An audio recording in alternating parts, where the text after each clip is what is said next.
મુખ્યમંત્રીશ્રીએ નાયબ મુખ્યમંત્રીશ્રી બંને કેબિનેટ બેઠકમાં જે પ્રકારે હમણાં સાયબર ફ્રોડ, ગુજરાત રાજ્ય એ આર્થિક રાજધાની છે, એવા વખતે નવા પ્રકારના ફ્રોડ કરીને આર્થિક રીતે અનેક લોકોના પૈસા એમના એકાઉન્ટમાંથી જતા રહ્યા છે. એવા વખતે ગૃહમંત્રી ભાઈ હર્ષભાઈના નેતૃત્વની અંદર જે પ્રકારે કામ પોલીસ વિભાગે કર્યું છે એની પણ રિવ્યૂ કર્યો. 24/7 આ કામગીરી સાયબર સેન્ટર ઓફ એક્સેલન્સમાં શરૂ છે. રાજ્યના મંત્રીમંડળના સભ્યોએ મુખ્યમંત્રી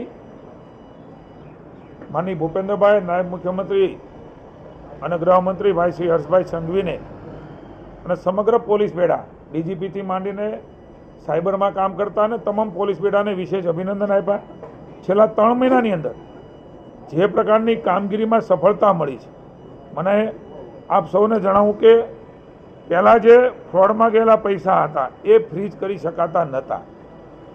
તેની સરખામણીમાં 50% વધારો એ ગુજરાત રાજ્યમાં થયો છે.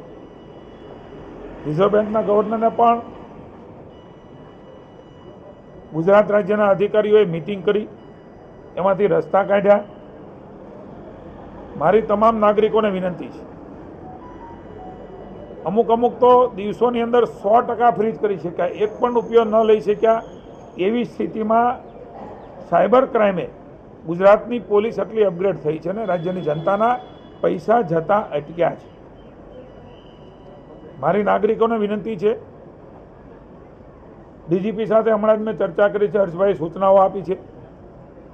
1930 નંબર ઉપર વિધિન 24 અવર્સ જો ફોન થઈ જાય, કોઈ પણ જાતના ગભરાટ વગર સીધું પોલીસને જાણ કરવા વિનંતી છે. કેમ થયું, કેવી રીતે થયું, એમાં પડ્યા વગર 1930 નંબર ઉપર કોલ કરવાથી એ પૈસા તુરત જ ફ્રીઝ થઈ શકે એ પ્રકારની ટેકનોલોજીનો અને બેંક સાથે ચર્ચાઓ કરીને રાજ્યની પોલીસ વિભાગ ત્યાં સુધી પહોંચ્યું છે.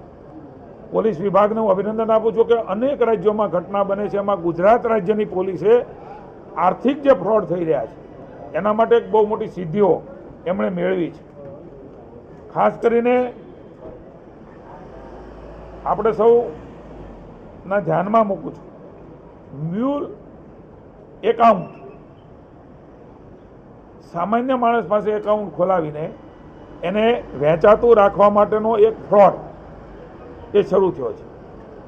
10,000 20,000 રૂપિયા આપીને પછી આખું ક્રાઇમ એ એમના એકાઉન્ટમાં થાય છે. એવા 450 FIR એ પોલીસ વિભાગે દાખલ કરી છે. મારી ગુજરાત રાજ્યની સરકાર વતી તમામ લોકોને વિનંતી છે, કોઈ પણ નાની લોભ લાલચમાં આવ્યા વગર, જેમ જીએસટીમાં પણ એ એકાઉન્ટ પૈસા દ્વારા લાલચ આપીને ખોલાવીને પછી જે પ્રકારે એમના ઉપર ફરિયાદો થાય છે ને હેરાન વ્યક્તિ થાય છે, આવી નાની મોટી લોભ લાલચમાં ન આવીને કોઈને પણ આવું એકાઉન્ટ, એ આપણું પોતાનું એકાઉન્ટ છે, આર્થિક વ્યવહાર થાય છે, એને બરાબર રીતે જાળવી રાખવા માટે થઈને કોઈ પણ ગમે એટલી રકમ આપે, કદાચ નાની કે મોટી, એ તમને ભવિષ્યમાં નુકસાનકારક રહેશે.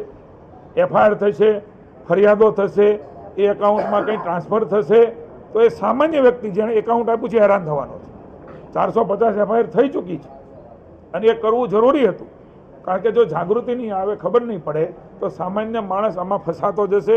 એટલે આ પ્રકારની સિદ્ધિ મેળવવા માટે માનનીય મુખ્યમંત્રી ભૂપેન્દ્રભાઈ અને ગૃહમંત્રીને મંત્રીમંડળે વિશેષ અભિનંદન આપ્યા છે. અવેરનેસ માટે, જાગૃતિ માટે રાજ્યની સરકાર વતી હું આપને વિનંતી કરું છું.